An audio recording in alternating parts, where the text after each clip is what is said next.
May 18th, 2015, from the Richmond Coliseum in Richmond, Virginia. It's WWE's Raw, and we had some singles action between Dean Ambrose and Bray Wyatt. And this is a match that was made earlier on, as what had happened was you had the Authority backstage with Seth Rollins. They were celebrating the whole Architect of a Dream. They had champagne. J&J was back there. Kane was back there. And then what ended up happening was Dean Ambrose showed up. He crashed the party. And Ambrose said, hey, Seth, I'm going to grant you a rematch at Elimination Chamber as long as you put your title on the line. And they were like, what? What are you talking about? And so then the Authority said, I'll let you handle this one, Kane. And so then Kane was like, you know what? I'll let you handle this one, Seth. So then Seth was like, you know what, Dean? Back of the line. And so then they actually ended up making a match for Dean Ambrose versus Bray Wyatt. So Dean Ambrose going against Bray Wyatt. Ambrose wants a shot at that WWE World title against Seth Rollins, but here he would have to go against Bray Wyatt, the new face of fear, who is coming off of a victory against Ryback at Payback. So Bray Wyatt came out there, and the Lunatic Fringe and the Eater of Worlds were going at it. It was a pretty good match, back and forth, different points. Both men had the momentum in their favor as they're both working each other over. Then we saw a pretty cool moment where they're both outside the ring and they both almost had a double count out, but they both jumped in the ring at the 9, and so they both narrowly escaped the count out. The match continued, and then we saw another pretty sweet spot with Dean Ambrose flying through the ropes of the suicide dive at Bray Wyatt. Then when they got back in the ring, Bray Wyatt, he was able to get him in the Sister Abigail, but Dean Ambrose ends up punching him in the face and reversing out of it. And then he sets up for the Dirty Deeds, but then Bray Wyatt reverses out of it. And then Bray Wyatt throws him up against the ropes, but then Dean Ambrose bounces off the ropes as he spins around. He comes back at Bray Wyatt, but Bray Wyatt nails him with a vicious clothesline. Kind of shades of his match there against Ryback. He had a spot where he was playing possum outside the ring and then hit Ryback with a big clothesline. So it was similar to that. And so now Bray Wyatt was in control. He then went to go to the top rope, but he missed off the top rope.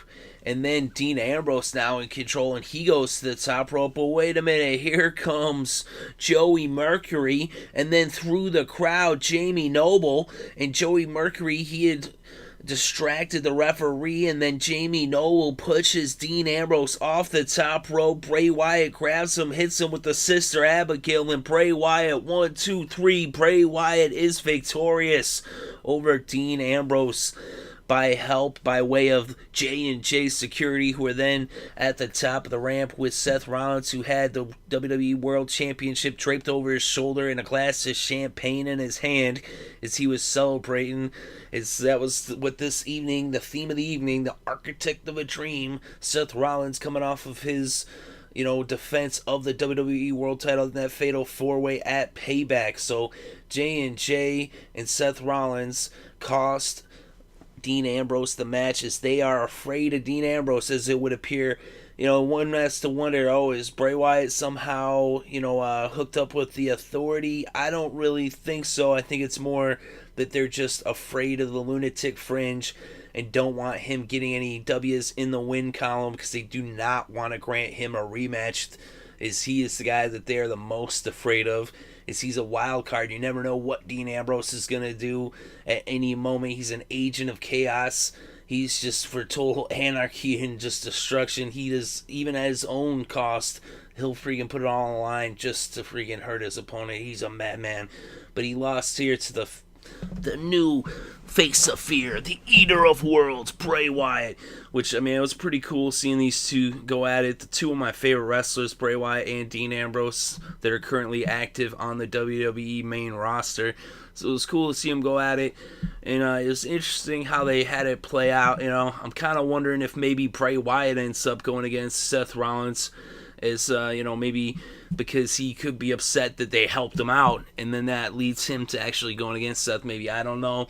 Maybe we have a triple threat between Bray Wyatt, Seth Rollins, and Dean Ambrose. Possibly anything could happen. Who knows what's going to be at Elimination Chamber, will we see Dean Ambrose get that rematch that he wants, that he was looking to play maybe some reverse psychology on Seth Rollins by saying that he would grant it to him, but things did not work out for Dean here on Monday Night Raw in Richmond, Virginia, as he ends up losing. Bray Wyatt is victorious, and Seth Rollins was celebrating. So let me know what you thought about this match between Dean Ambrose and Bray Wyatt.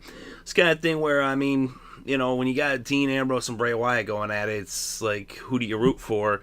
And no matter who wins, it's kind of like bittersweet. It's like you're happy for the one guy, and then you're kind of like, but because, like I said, I want Bray Wyatt, but then you want Dean Ambrose. So it's like, well, which one do you go for? But let me know what you thought, who you're going for, what you thought about the match. It was still cool to see him mix it up. Definitely two awesome performers in the ring, just freaking going at it.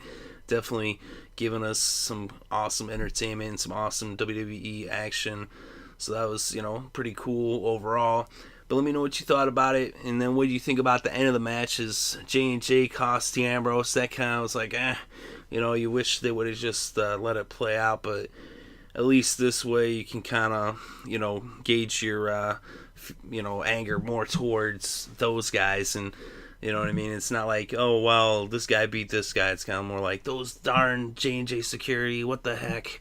But, so that's how it went down. Let me know, as I said, what you thought about it. I thought it was interesting. We'll see where it goes from here, as we should have further developments on SmackDown, I'm guessing. And, of course, next week on Raw is Elimination Chamber. It's just 2 short weeks away. So things are definitely heating up with the quickness, as they'll reach a boiling point very soon. But as I said, let me know what you thought about this match, what you thought about J&J coming down there and costing Dino the match against Bray Wyatt as he gets the victory. Definitely interested in your thoughts and opinions. Thank you very much for listening. It is appreciated.